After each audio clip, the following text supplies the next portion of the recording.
start, and all of a sudden there's an airplane. Wind started to blow a little bit, but I can't lie, it is nice out here today, man. What's going on, everybody? It's the Baltimore Angler TVA. I hope you all had a very Merry Christmas, and I hope you all had a wonderful and safe Happy New Year. Man, it is 2021. Crazy 2020 is over with, some COVID and all that BS, you know what I'm saying? If you haven't already noticed, we're gonna be talking some snakeheads today, you know what I'm saying? The motivation for this video, I was going back and I was looking at old posts, and you know, when I put out a snakehead video, I like to do little teasers that I like to put on Facebook and Instagram and all them good places. In some of my snakehead videos, there's footage of me releasing snakeheads alive. And boy, oh boy, let me tell you what, I've gotten so much criticism, and oh my goodness, he released a live snakehead. Oh my goodness. You were bold for putting that on Facebook and YouTube, Instagram. That's illegal. You better take that video down and blah, blah, blah. Check it out. Me personally, I ain't putting nothing on YouTube that is illegal. Alright? 2, I actually research my laws. Alright? And I don't go on social media and get all the expert opinions and all that good stuff. I actually look at the actual information myself. And that is the reason for this video. A lot of times, us guys who target snakeheads, we get a lot of critics. And more often than not, it's always from the people who've never caught one, who've never handled one, and everybody who's watched that wonderful little documentary on that National Geographic about snakeheads. All right. The problem with that documentary is they talked about snakeheads as one general combination, trying to bunch them all together. Yes, they're of the same family and all that good stuff, but not each snakehead is the same. And you're going to actually hear about that in the video. There's so many formulated opinions, so many things that just make you go like, huh? And just so many different things that people are saying about these snakeheads, man. And that is a motivation for this video. I don't really care of all the different opinions people have on Facebook. I like to go and see what the actual source says. Before we get into this video, please note that every single thing I'm talking about, I have sources in the description. So anything I say is going to be in the description. You can click that link and you can spot check me and fact check me or whatever else you want to call it, because these are actual sources that I found myself. You know, I used to be the one to try to explain to people why it's legal in that particular situation. After a while, people still argue about you with it, and they will seriously just say the same old thing, but then they can't provide any sources to back up their claims. Me, I can provide sources to back up my claims because I actually looked it up, you know? But after a while, I don't even pay no attention no more, because you're beating a dead horse at that point. Speaking of snakehead laws, what I did find interesting was there's a lot of gray area when it comes to snakehead laws. And for transparency and impartiality reasons of the legal system, that's a very good thing, because now you could take that law and apply it to certain situations. But again, we're going to get into these laws and all of that good stuff, all right? So without any further ado, let's get to this video. In the United States, we have 4 species of snakeheads, all right? The first snakehead is known as the pongy. It is a snakehead that is found only in the state of Hawaii. It was actually introduced at the turn of the century in the 1800s, so it's been here for almost 200 years now, or actually more than that. The pongy snakehead can only be found in the area of Oahu, Hawaii. Alright?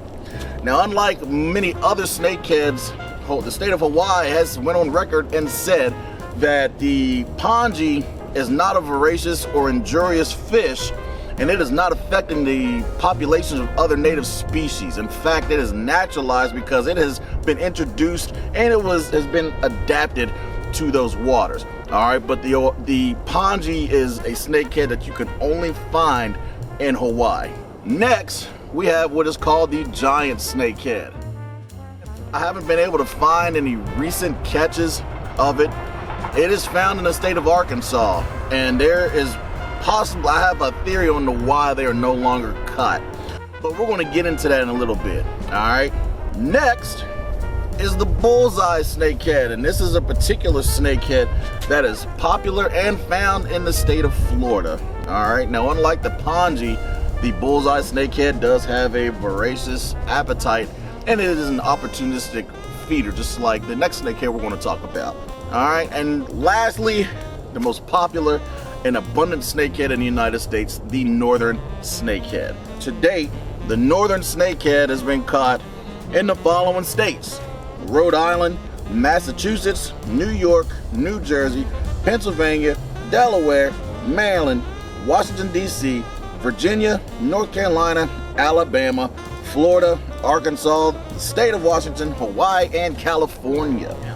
Between everyone saying, oh, it's illegal to release snakeheads, and others saying, oh, no state can compel you to kill any living species, OTBA decided to do some research. All right, now I can tell you right now that the whole law that says, oh, no state can compel you to kill anything, I'm gonna tell you right now that is a false claim.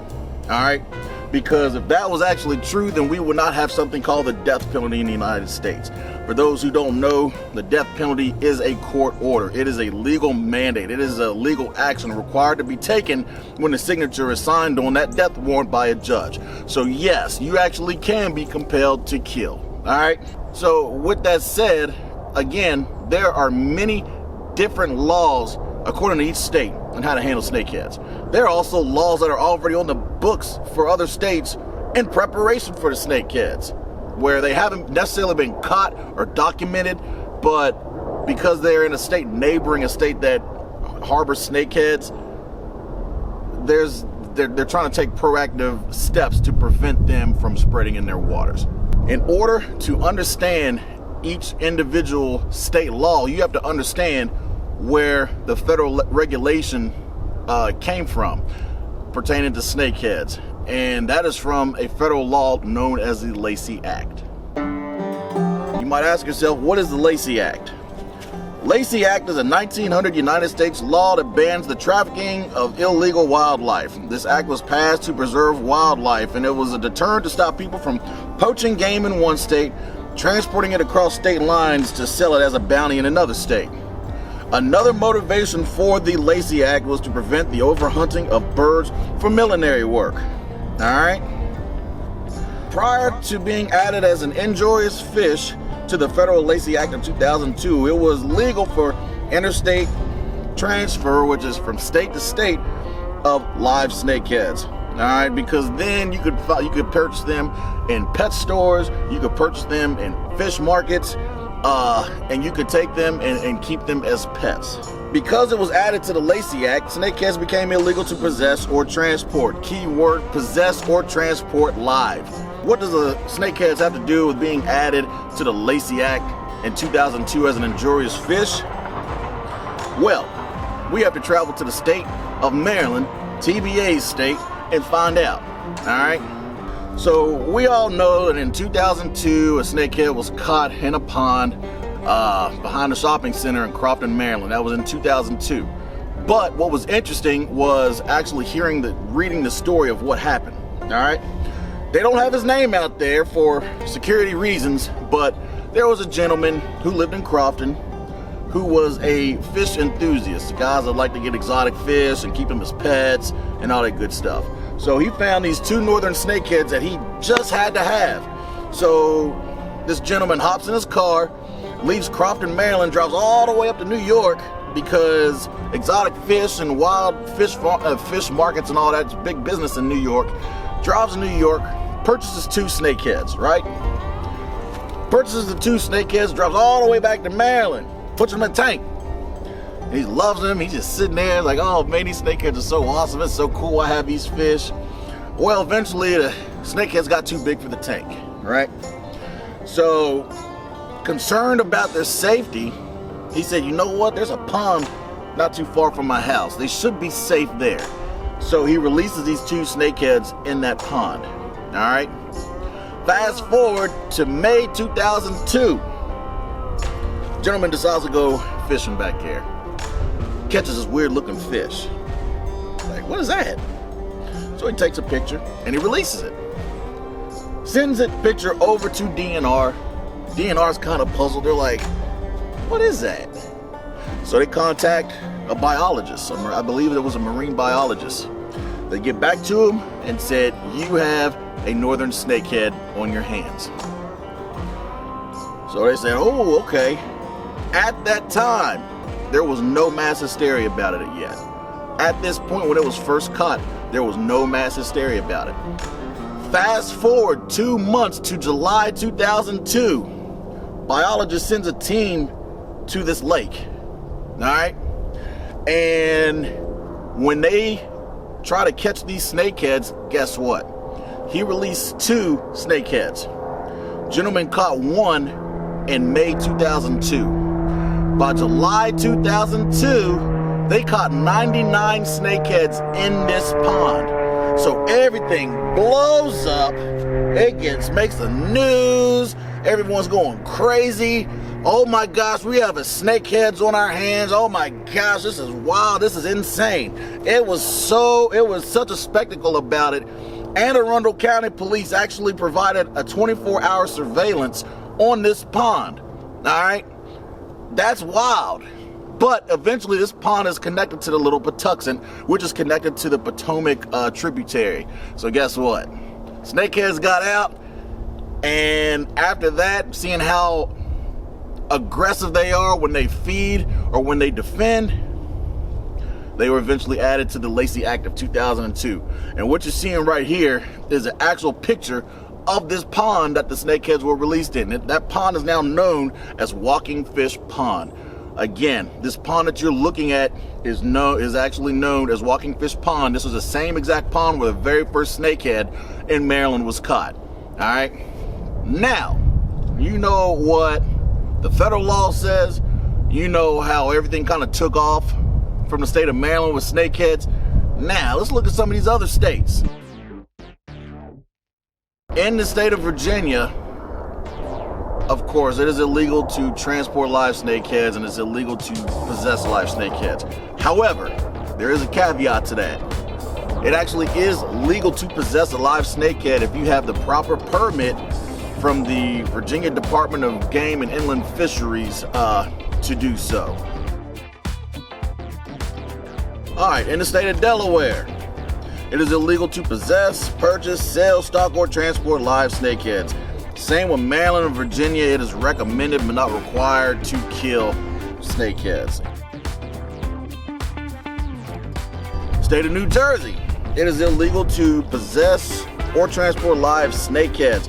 And in the state of New Jersey, they batch all invasive species into one bunching. So that is snakeheads, flathead catfish, Asian swamp eels, brook stickleback, oriental weatherfish, green sunfish, warmouth, bighead carp, silver carp, and grass carp. Again, the same thing. You can not possess or transport any of those species live. All right. Oh, and I almost forgot. State of Maryland. People don't realize this, but with flathead catfish and blue catfish, it's the identical exact same law as snakeheads. You can't possess or transport them live. All right. State of Pennsylvania. There were 2 northern snakeheads that were first caught and preserved in Meadow Lake in Philadelphia County in July 2004. All right. Biologists were dispatched to confirm they were in fact northern snakeheads. Additional snakeheads were caught thereafter. All right.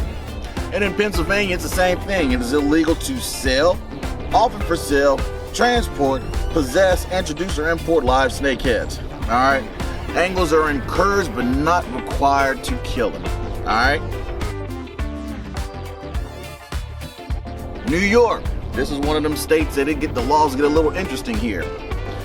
state of New York. They were first discovered in 2006 in the wild. All right, they've had snakeheads because snakeheads were very popular fish to barter, sell, and bargain for and possess live in the state of New York at fish markets. Okay, New York was kind of a hot spot for those in those days back then, but prior to them becoming an invasive wild fish in public waterways. The state of New York has also claimed that they've successfully eradicated the northern snakehead in the Wallkill River of the lower Hudson and deemed successful the pesticide if I'm pronouncing this right, none. If I'm not pronouncing that right, please correct me in the comments. All right. To date, northern snakeheads are found in 2 ponds in Queens County, but could have since spread. Again, it is illegal to transport and possess live snakeheads, and in New York, it actually does say that you must kill them, and it gives you proper guidelines on how to kill them. All right. Being the skeptic that I am, they claim to have successfully eradicated them in a particular area with the pesticide rotenone.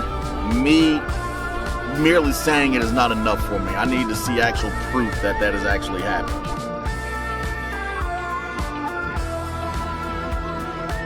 State of Massachusetts. The first one in Massachusetts was actually caught in 2001.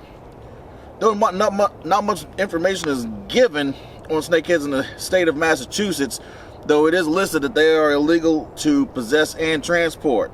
Also in the state of Massachusetts, the law says that they are not to be released.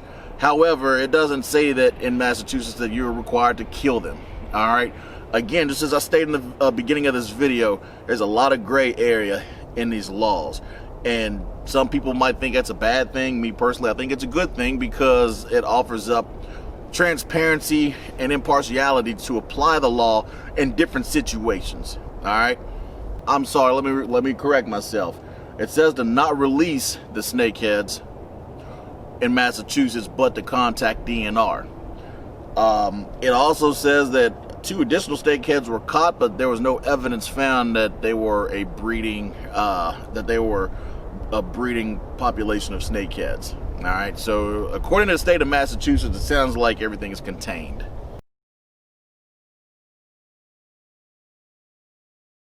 North Carolina. The Catawba River snakeheads have been caught. I believe it was, if I remember correctly, I believe it was 13 snakeheads were caught in the Catawba River. I couldn't find any other information that stated any additional snakeheads. Though there's not any official legal regulation pertaining to snakeheads in the state of North Carolina, it does state that you must not possess or transport live snakeheads. Again, derived from the Lacey Act.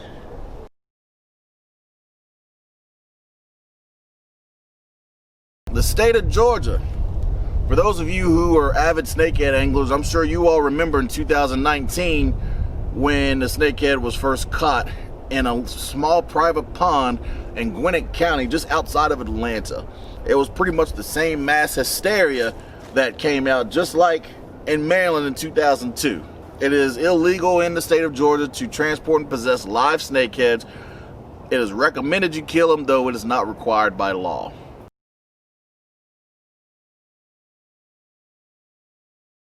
Alabama did a very good job at writing out their law. So what I'm going to actually do, I'm going to read their actual law verbatim. All right.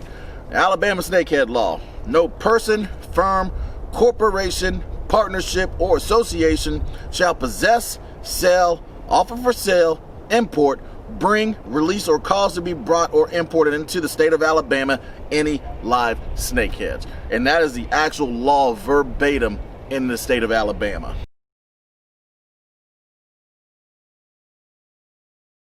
Florida. Again, this was Florida was another state that I wanted to make sure I had my information correct before I put this out there, because I know quite a few Florida anglers, and them guys, they'll tell you straight up, oh, you don't have to kill them. And I know of guys who've released them live. However, from what I read on the Florida's legal language, the bullseye snakehead, The possession of live snakehead is a second-degree misdemeanor punishable by up to a $500 fine and or 60 days in jail. Again, because it's very vague, it says that you cannot release them live, but I couldn't find anything in Florida that said that you must kill them. And again, I personally know anglers down in Florida who have released them live. So it almost sounds like it's similar to snakehead laws in Maryland, only they have it listed as a second-degree misdemeanor.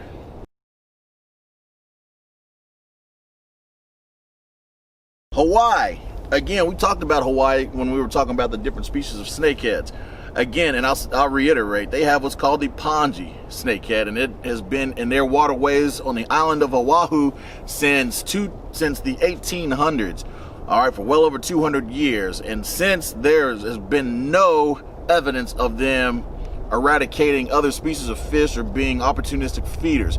In fact, they are acclimated and living and coexisting with other species of fish. All right, so there's no evidence that they are invasive. They're they're naturalized. They've been introduced, but they're adapting to those waters and have been so for over 200 years.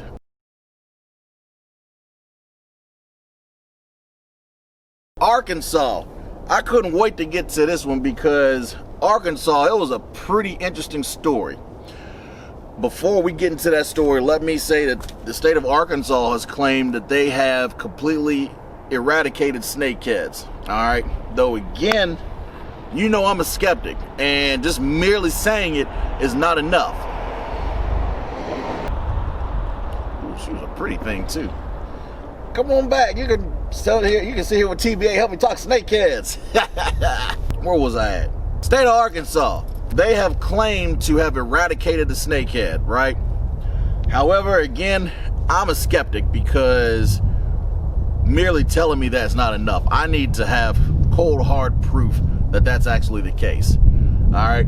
So they had they had what's called a giant snakehead in the state of Arkansas, though I haven't seen any catches as of late to show that they are still there. But again, you just don't know.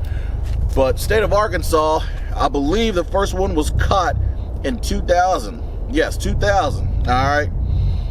And it was found to have come from a fish farm known as Jack Dunn's Fish Farm in Monroe, Arkansas.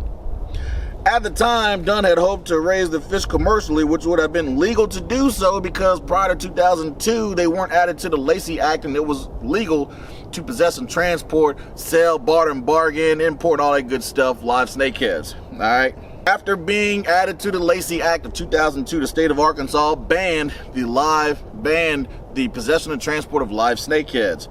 All right. The Arkansas Game and Fish Commission teamed up with the United States Fish and Wildlife Service, and they pretty much launched World War III against the snakeheads. They took 18,000 gallons of the pesticide known as rotenone, and they dumped it in over 400 miles of ditches and creek waterways, which resulted in the killing of thousands of snakeheads in March 2009. All right. So that was a story with Arkansas. Again, in Maryland, they did the same thing. Biologists came down and did the same thing. It wasn't rotenone, but it was another pesticide that they put in Walking Fish Pond to try to eradicate the northern snakehead in Crofton, Maryland. Obviously, that didn't work, as you could see.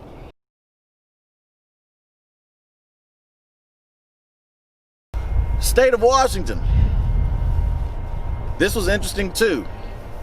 Some applicable laws derived from the Lacey Act. Okay, you cannot possess or transport live snakeheads. All right. Though none have been regularly caught in the state of Washington, one was confiscated at the Canadian border by the Washington State Department of Fish and Wildlife. All right. Again, it doesn't say how they got it. It doesn't say if someone was possessing one in a tank. It doesn't say if they caught it. It just says that one was confiscated. That's all I could find on the state of Washington.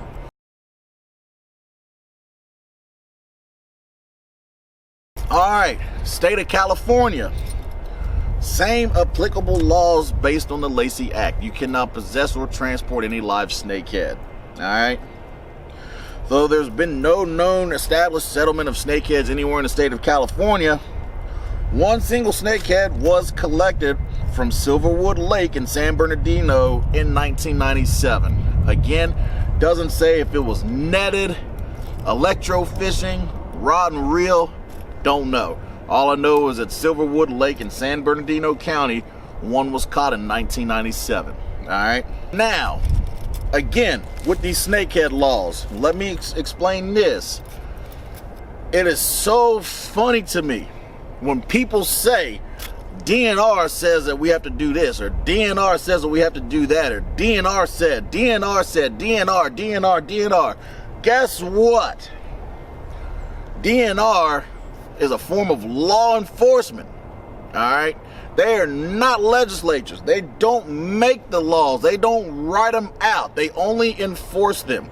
I personally have experienced some DNR officers who don't even know really what the laws say themselves. They always say, hey, give me your name and number, we'll get back to you. Again, they're human just like us. They're only meant to enforce the laws. They don't know every single law out there. And it's so comical to me when people say that, well, DNR says this, DNR says that. I don't care what DNR says, because they're not the entity who makes the laws. All right? They only enforce them. They enforce what the actual lawmakers write.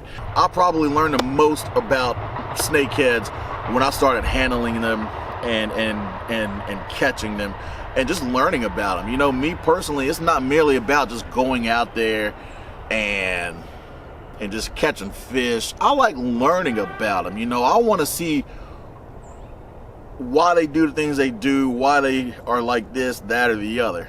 You know, I like learning about them. And with snakeheads, they keep you guessing sometimes too. It's a love-hate relationship. Another reason I love targeting them, you know, catfishing. I love catfishing, but you have a lot of gear you have to lug around with you. Snakeheads, I just need 1 or 2 rods. Everything else I can fit in a bag and I'm good to go. You learn so much more about these fish when you go out there and target them yourself. You hear a lot of things about snakeheads, and a lot of times it's pretty funny to hear what people have to say about them, because again, the crazy stuff you hear are often from the people who've never caught or handled one, but from people who've only heard or what they've seen on TV. So let's talk about just a few snakehead facts and myths.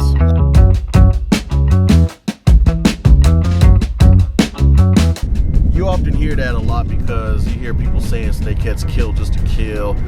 Again, you cannot generalize snakeheads as one whole thing, because there are many different species of snakeheads. There are many snakeheads who are very docile. In fact, northern snakeheads, when they are not hunting or defending themselves or they're young, they're very docile and very bashful. And I'll even say this, they are some scared fish. Alright? And the reason I say that is because there have been times where I'll cast my topwater lure out and it'll hit the water. And as soon as it hits the water, you'll spook a snakehead and they get spooked easy. They some scaredy cats, you know what I'm saying?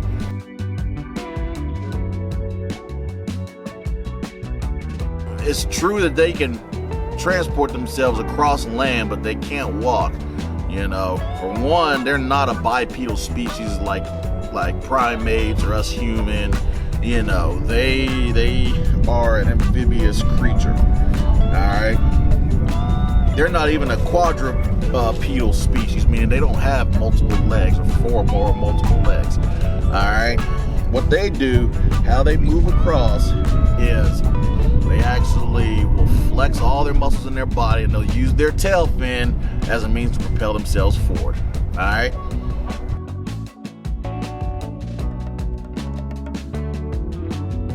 Again, snakeheads, like many other species of fish, are only aggressive when they are feeding, when they are hunting, or when they're defending themselves or they're young. That's it. I can tell you, I've personally witnessed snakeheads very docile in nature whenever they are just going about their own business. Again, they're actually quite bashful. A lot of times they'll retreat to the cover between the vegetation underwater. Alright, you really won't see them just out and about showing off like that. But when they are hunting it is quite the spectacle to see. It is amazing what they can do.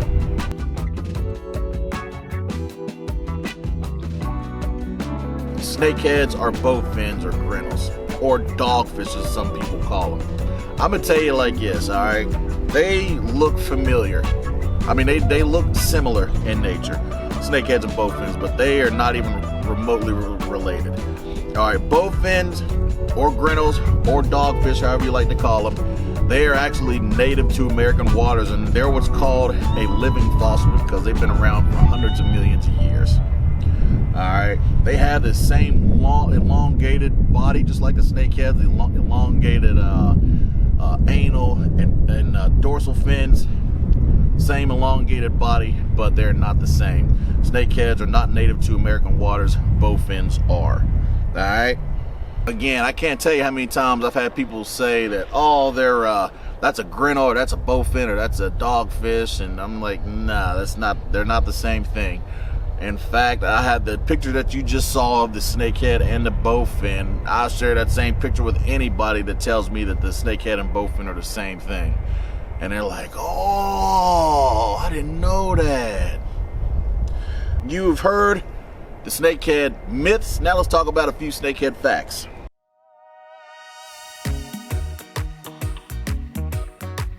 Snakeheads produce at an accelerated rate. All right, they can spawn up to 5 times a year, and they can lay up to 50,000 eggs per spawn.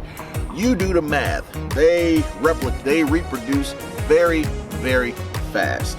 And because of their opportunistic feeding habits, it is very easy for them to overtake and outcompete another species. Some people say, oh, that's messed up, blah, blah, blah. Me personally, I just call it the survival of the fittest.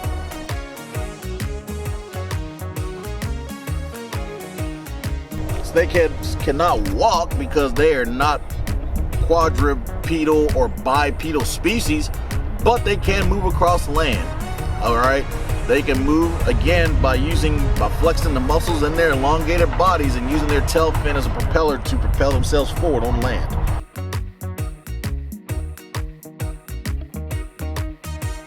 Snakeheads, of course, can breathe underwater because they have gills, but they can also breathe on land because they have what's called a suprabranchial chamber.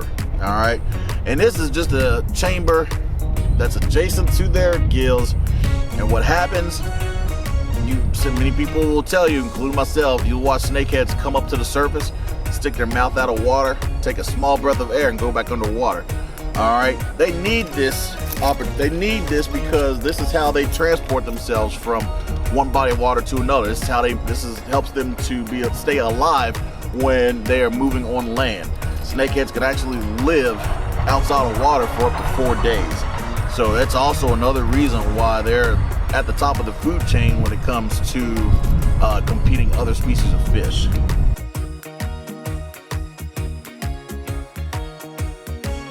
That means that they're going to feed on anything that is readily available in their environment. All right, whether that be minnows, white perch, yellow perch, bluegills, crappie, small stripers, or even baby turtles, or small birds and ducks. All right, again, it's the same. And that opportunistic feeding habit is what helps them thrive in almost any body of water. All right, then to add to the fact that they're able to breathe air and underwater, they're able to thrive in low and poorly oxygenated waterways.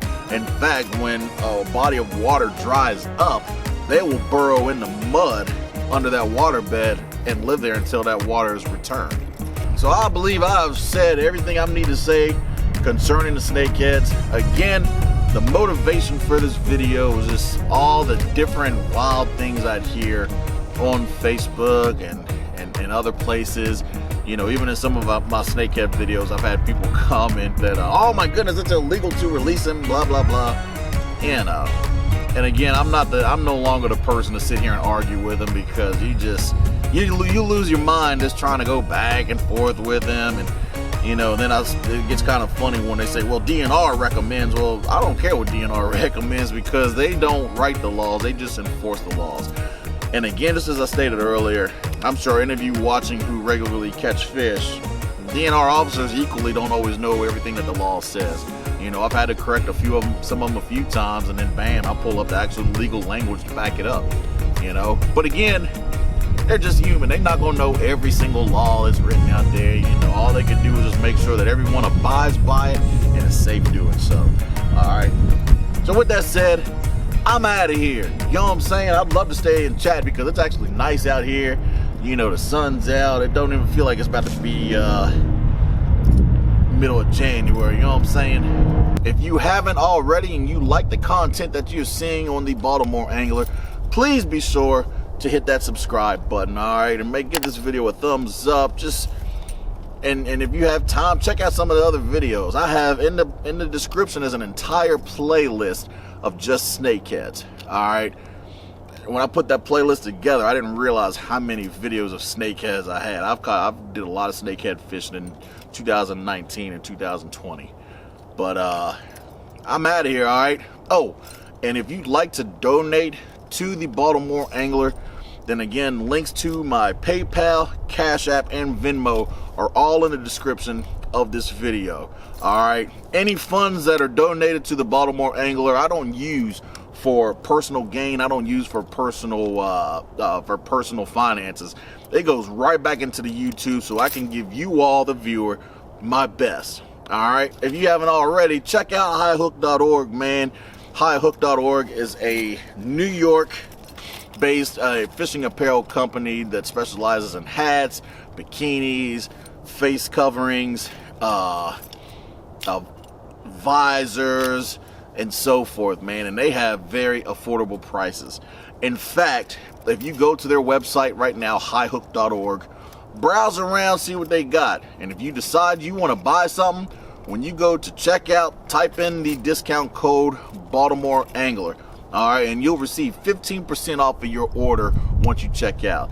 And let's say you check out and use that discount code and you realize, oh snap, I forgot to purchase something else. That's all right, because you can reuse that code every single time. Again, the Baltimore Angler, you get 50% off of your order. All right, I'm out of here. So y'all take care. Be easy. Baltimore Angler. See y'all later, man.